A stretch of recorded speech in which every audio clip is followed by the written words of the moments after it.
easier or harder when you've got a character that's so well known against, or is it easier for you, Matt? For instance, if you've got something that's quite new. Hello. I think related to the previous question, when we first developed Misfits, we didn't think about social media, we didn't think about branding, we didn't think about transmedia, any of that. We just concentrated on getting the TV show right. Because if you get the TV show right, if you have the good characters, good scripts, it's funny enough and the production values are great, once you've got that product to a high standard, that's when the rest sort of follows a sort of snowball effect. So we had to get a TV show out, and the TV show is always a priority. Now we've got, Misfits is coming up to its 4th series, so we've got the social media fans, we've got the Switch fans, and we do a lot of that. But we know the TV show is it's the heartbeat, the thing of Misfits that keeps it going. So I don't know if it is easier or harder, to create that kind of buzz with a new show. It's just different. And I just think anything, and whenever we talk about transmedia and social media, you kind of have to tailor what you do to your show. So I don't think there's an easy answer. It's basically just have to do what's best for your show and the world that you're creating. Harriet, what do you think about, in terms of Sherlock being such an old brand, if you will, and such a well-known character, and having competing people in, let's say, the movie world and the book world and all that? I'm going to say for both Doctor Who and Sherlock, it's a mixed blessing. On the one hand, in this world where it's so hard to break through and it's quite hard for people to find new content because there's so much out there, you've got this brand, and again with Da Vinci, that people have heard of, so half your job, your marketing job, is done for you. Then the other half of it is people already have a preconception as to what to expect, and so therefore you've got a different task to try and show that you're giving a fresh take on it. And certainly with Sherlock, it has to be different from what's happening in the movies, or they absolutely wanted to steer away from the deer stalker and pipe look. And if you look at everything that you can see out there, you won't find that, because that's not the image of this Sherlock. And we have to be very careful in all of the commercial things we do and the way that we extend it and our partners do, that we stay true to the brand. And it's similarly with Doctor Who, when it was relaunched, we didn't want to say, it's back, remember Doctor Who, remember the show you used to watch as a kid, because people had certain memories, and we wanted to say, no, what was it that made it great? Let's recreate that, rather than just being quite lazy marketing and saying it's back, and saying this is... So all the marketing in 2005 was, do you want to come on a trip of a lifetime with me and the Doctor? I'm going to take you to magical, amazing places. And actually what was great was that worked really well internationally, because the international audiences didn't know the show at all, and we were trying to market it to the UK audiences, the 8-year-old boy that might not have didn't watch Doctor Who 16 years ago. So the same marketing approach worked internationally as well. So it's a mixed bag. Sebastian, what do you think of Harriet's comments there? I mean, do you think they achieved that with Doctor Who when it came back in 2005? Yeah, I think, but I think some other things maybe came out of it as well. I think that that 8-year-old child probably, and this is a good thing for the BBC, they probably were aware of Doctor Who because their parents were big fans of Doctor Who, and probably their parents' parents as well, because it's, this is next year's its 50th anniversary year. And yeah, because the show's just been around for so long, pretty much everyone's heard about it. What is interesting is with the international audiences, because you're right, there are people who haven't heard of it, and now they want to dip back into the classic series of what's called the classic series of Doctor Who, and they want to find out about that. So it's kind of it's been its best friend, or it's done very well. I was going to ask about something I read about the other day, which was this second screen apps kind of world that a lot of the countries are living in, and maybe Francesco, you can tell us about what it's like in Italy at the moment. But Z-Box is quite a popular launch in the UK, which allows people just greater interaction when they're watching a particular program with that same group of people that are watching it via iPad, iPhone, and all the usual devices. And it recently launched in the US. I mean, and not anybody in particular, but what's the panel's kind of view on second screen apps? I mean, they can often help broadcasters gauge what an instant reaction is rather than wait on overnight kind of ratings. What's your take on that? Francesco, yeah, we'll start with Italy. We tested in May with a very funny program, and the program is called Sex Education Show. It's very light. My colleague in the room, and very funny, with a journalist, very young, very kind, that move in the street and make a few questions to the people about sex in a very the Misfits audience is a very young audience.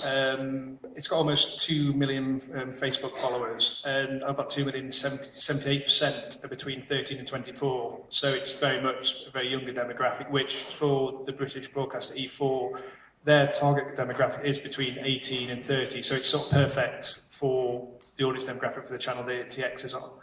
So I think with any kind of extra social media, transmedia, on Twitter content, it's all about the quality of the content. And we approach, as I mentioned before, we always get the TV show right, and we start to talk about what we can do online sort of halfway through the production of the TV series. Once we know everything's in place for that, then we sort of think, what can we do now? Because I think the worst thing, I think some of the mistakes that people make is that they look at the online stuff as a sort of bolt on that they can just add on at the end. We finish it, this is a finished show, now we've got a little bit of time, what can we do? As we try and incorporate, we start at an early stage and try and merge the development of the online stuff with the show and what's going to happen. So I think as ever, it just comes down to the quality of the content, and that goes through writers, directors, production team, and also I think picking the right media for what you want to do. And a lot of the time we just go for the simplest, we just go for Twitter and Facebook because they've got the largest reach. And I think we've tried to do things, we've tried to be clever, do hidden codes and messages, and it just doesn't work. So I think the thing is just to keep it simple and just do what works best for your audience. And just picking up on that, maybe we can talk to Sebastian about this. I mean, do you think that broadcasters sometimes try too hard to deliver too much beyond the TV?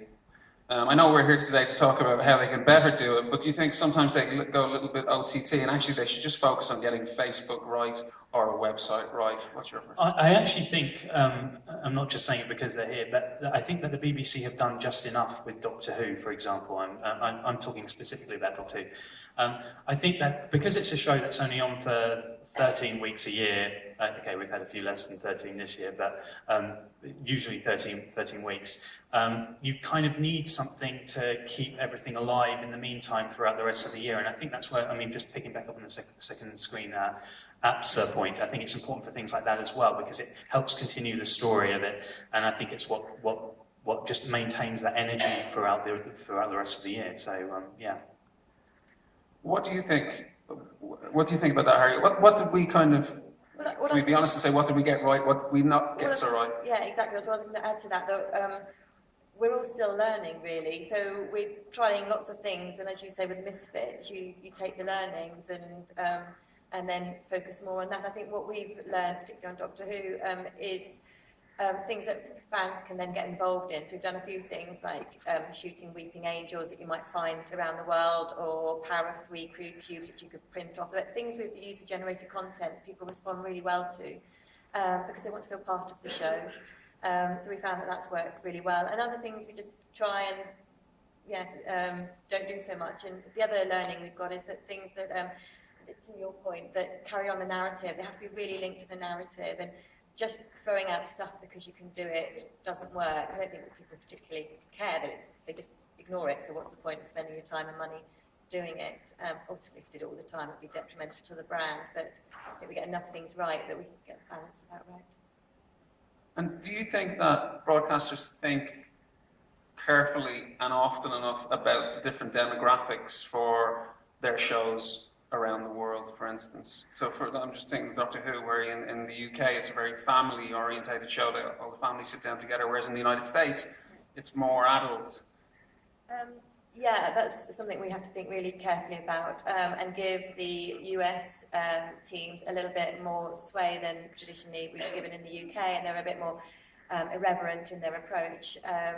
And I think when I went to a screening of Doctor Who for, I think it was the first Matt Smith one, I couldn't believe the audience profile was so different from the UK. And you can see the demographics, but it's not until you actually go and see up front you realise how different it is. And that was a real wake-up call for me. And young college students, quite a lot of women swooning over Matt Smith, but they were definitely much younger, sort of late teens, early 20s.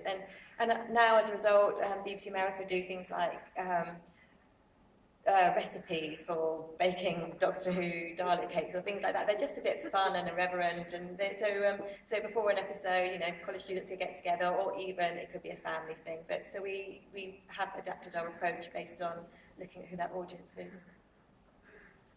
Matt, I'd like to ask you about, Misfits' huge fan base. Have you ever radically changed, not necessarily the show, but how you approach or engage with the fan outside, beyond the TV screen, as a result of direct response from the fan groups?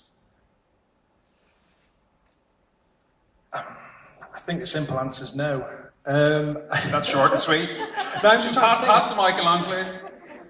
I mean, we try not to, because I say our focus is, I know we're talking about, the second screen and the social media, our focus is always a TV show, and Howard Overman, the creator, he doesn't like to read sort of fan criticism, because obviously, you can read things and you kind of, is it not good enough in this? So we do try to stay away from it. Occasionally, there'll be threads on Facebook, and it's like, if you could have any superpower, what would you have? And there might be one or two ideas that have been in there that have gone into our kind of magic book of ideas. So yeah, if you post an idea for a superpower on Facebook, Howard Overman might use it in an episode. But I can't think of anything we've used directly, no. Francesco, anything that, any of the programs that you've aired that in response to demands you've changed the way you've done things beyond screen? Yes, one important thing that I'd like to add about the second screen and talk about sex education before is the share of different devices that have been connected with the second screen. Mm-hmm. Italian people love to stay on the mobile, and what we test the second screen for sex education show, we reach more or less 85% connection with the smartphone. We have just 10 less with iPad and just 5% for iPod Touch and other devices. So this is really, really important, also because the experience that the user reach between different devices is quite different, also because with the mobile you have more screen, and with tablet you have bigger, so you can see different activity, different square, ball, something like that. So I think that that is really, really important to cover different devices with different content and be really, really focused on mobile activities. Harriet, anything to add? Well, I'm not really directly involved in making the show, so but I know that there's a marketing way of getting. Well, it wasn't really as part of the show. In the Russell T Davies time, they went onto a BBC Kids show called Blue Peter and actually asked the kids to design a monster, and one of those monsters actually got made into a show. So they actually took the approach of let's embrace the fans and get them to design something. So they took that sort of idea. Sebastian, has anybody spectacularly failed that not talking about the programs that we're talking about today, but generally in the fan world, is there anything that you're aware of that, somebody just hasn't listened to the fans? This could be another short answer, I think it might be a short one. Yeah, I like teasing these things. I've got to say, the way that it's been dealt with, the show, since it's come back, has been fantastic. I mean, I think fan interaction is something that this isn't directly linked to the TV show. It's more behind the scenes. I think the fan interaction side of things with the BBC has got so much better with Doctor Who now, and I think that's a very key element because fans are really taking notice to the fact that their opinion counts. Okay, their ideas might not get into the TV show, but the fact that they have opinions that they want to express is really important. I think something that maybe the BBC could do would be to have something like some kind of online forum or something. Because I know that's something where we've really picked up a lot of interest from fans, is having a place where they can come and discuss episodes, rate episodes. Whereas with Twitter and Facebook, which are fantastic, what you print is there for hours, sometimes seconds, and then it's history. Whereas on an internet forum, okay, you may have pages of threads and things, but it's there forever, and you've also got it as a reference point. I think fans being able to express themselves and share things with other fans in that way, in a personal way, is something that could really be embraced. But on the flip side, it kind of makes sites like ours then redundant, so maybe BBC don't do that. Okay, and while you have the mic, I mean, I wanted to ask you, what makes you stay with Doctor Who? What makes you such a uber fan, super fan? A non-tattoo fan, yeah? Yes. Super fan. Well, unless you have any, but we don't want to see them. Well, it's basically... Okay, so I'm a fan, right? I was a fan. I started off as a fan. That's what got me into the show. But then when we decided, when we discovered that we had fans of our site as well, that's what really made it like almost like a drug. You're then responsible for providing something for fans, and so then that's when you want to work with people like the BBC as close as possible, and it's a wonderful feeling to know that you're part of this big cog of Doctor Who that's been around since before, in my case, before you were born, and you just love and enjoy it, and to be in a part of it in some small way is almost an honour, I think, and that's why I continue doing it as well, because I love it. I love the show, and I love the fans as well. I was just interested to get a measure of you guys in terms of, of the things we've just seen on the screen, Misfits, Sherlock, and Doctor Who. How many of you are fans of those programs? Can you just raise your hand? DVD, iTunes, merchandising, gaming, shall we say? What else do you think is out there for fans to kind of grab? Well, in terms of, I guess, new media and engagement, which is what this is about, first of all, I think we see Facebook not as a revenue-generating site. It's a fan engagement opportunity. But it is a cost to us, and we do have to go through like a business form to justify the cost. So, and we have found, it's really interesting, when we launched the Doctor Who Proms in Sydney, a big chunk, I can't remember the exact number, but a substantial number of ticket sales came through the Facebook site. So we know that having things like a Facebook site can be justified because it can link to revenue generating activities, and it's an opportunity to promote DVDs, etc. So we absolutely see it in those terms, as well as an opportunity to be closer and to keep the programme alive with fans when it's off air. I think we were the first TV company that put a program that you could buy through Facebook credits. Mm-hmm. So we're doing some commerce there, and we've also announced recently a deal with a company called Six Waves. They're a gaming company that do gaming through Facebook, and so we're hoping that we can see some opportunities there. So we are the commercial arm of the BBC. We are trying to find ways to extend the enjoyment of the show, but also ways to generate revenue from that back to the BBC. So those are the sort of things we're looking at. Okay. Francesco, what are the opportunities in Italy, do you think? I think that at the moment for Italian market, it's not easy to grab money with different social and device, something like that. But I think that we try to test a new opportunity, and I think that this kind of ecosystem could be support the television sales guys, as you can sell to the advertiser an ecosystem. And so we say fluid GRP, so just not GRP from television, but a cross GRP, grabbing the user from the app, from the site, from the television. You can give to the advertiser a very, very high experience. So what we try to do is to put some spots before television on our Fox profile. We have more than 1 million fans on our network on Facebook, and we will receive a lot of comment, a lot of feedback if you suggest this spot before the television. So this is a way that we try to discuss with the clients, but I'm really sure that the key thing is to create the complete change, as happened with MTV two weeks ago in the US during the MTV Awards. Pepsi sent out a spot on television, an overlay on a skin on the site, and personalize the app of MTV. So if you join every different device, content, television, app, and site, in the meantime, in the same hour, you will see just one advertiser.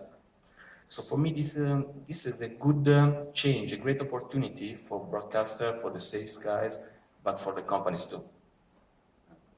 Matt, have you anything to chime in? I think it's the challenge that we face in the next 5 to 10 years of getting people to pay for extra online content because, you know, we love to make it, but, you know, there's a cost involved, whether it's production fee when we create online episodes, or even when we do the sort of fictional Twitter accounts with the characters, you know, there are costs involved, and it's great to do, but, you know, we've got to find a way, you know, to make money out of it, really. So, or do at least just to break even and pay people to do it. So we tried last year, we released a Misfits app, which was called Misfits Community Service, and it was a free to download app, and it's still available to download if you want to check it out. And it's a Farmville type game where you basically, you're on community service with the gang and you do little sort of tasks like, you know, scrubbing graffiti and putting things in the bins, and you got experience points. And there was an element to it where it was free to download, you could play happily with no cost, or you could spend money to sort of leapfrog into later levels. And we tried that and it just didn't do that well, to be honest. So we have been trying to find ways to sort of, you know, try and self-finance ourselves, but at the moment we've not quite cracked it. So I think it's a thing, the sort of challenge for social media and transmedia next sort of 5 years. Okay, and I wanted to ask you, just in the beyond the TV screen world, what's the coolest kind of thing you've seen from not just any broadcasters here today, but just in general, what's the thing that you've said, wow, I wish we did that? Is there anything, let me want to pick that one up. Didn't you mention something about Doctor Who recently? Sorry, I know that's ours, but... Me or... Yeah. Did I? The ponds. Oh yes, that's right, that was really cool. Pond Life, which is quite similar to your Vegas extra content that you did on Misfits. There was Pond Life, which was mini episodes that do 2 minutes episodes, which gave you what the ponds have been doing since you last saw them, and then that actually led to a cliffhanger. I think what we are learning, and I've kind of alluded to before, is when it's linked to the narrative and you're going with the narrative that's very linked to the show and is of the values of the show, that's when you get the best response. I can't remember what it was, but there was a show that gave a kit of content out there and got fans to create their own trail, and I wish I thought of that. What about the fan here at the end, the super fan? What's blown your socks off?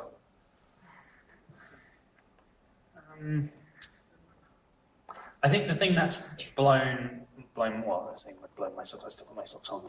But I think the thing is, I think it's fan interaction.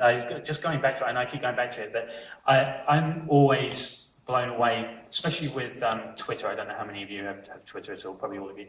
But it's just the reaction on there before, during, and after an episode of Doctor Who or anything. Actually, I mean, I've been on there after Sherlock, even after Misfits. And you just see the reaction that fans have and just their sheer enthusiasm for things. And I think the one thing I wished I invented Twitter, because I think I'd get a ticket and wait in line. I'd be sitting in a gold chair right now, I think, probably. But yeah, so I wish I invented Twitter. Anyone else?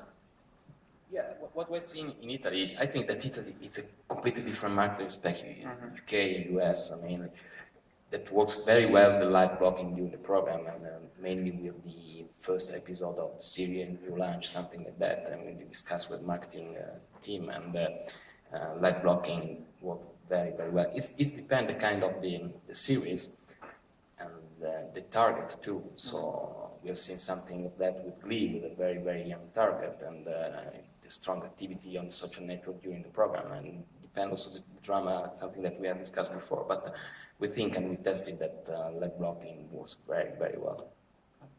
Matt, anything that's really... I think I quite like a lot of the sort of user-generated content, you know, just because it feels that people watch their show and it's going away. I think my favourites are on YouTube when people do mashups, particularly with the Simon and Lee's relationship, and also Nathan and Kelly, and the amount of time they must spend, you know, they cut together all their scenes together and they put it... We've talked about putting it onto the sort of Facebook page and e4.com, but for sort of music rights issues we can't, because some of those films are great, you know, they're the best trails for the show ever. So I think, yeah, when you see fans really engaging and spending, you know, hours and hours putting together these sort of cool trails, I think good user-generated content is a pretty cool thing for a show to get. Excellent. Okay, I'm going to turn hand over the microphones to the floor to you guys, and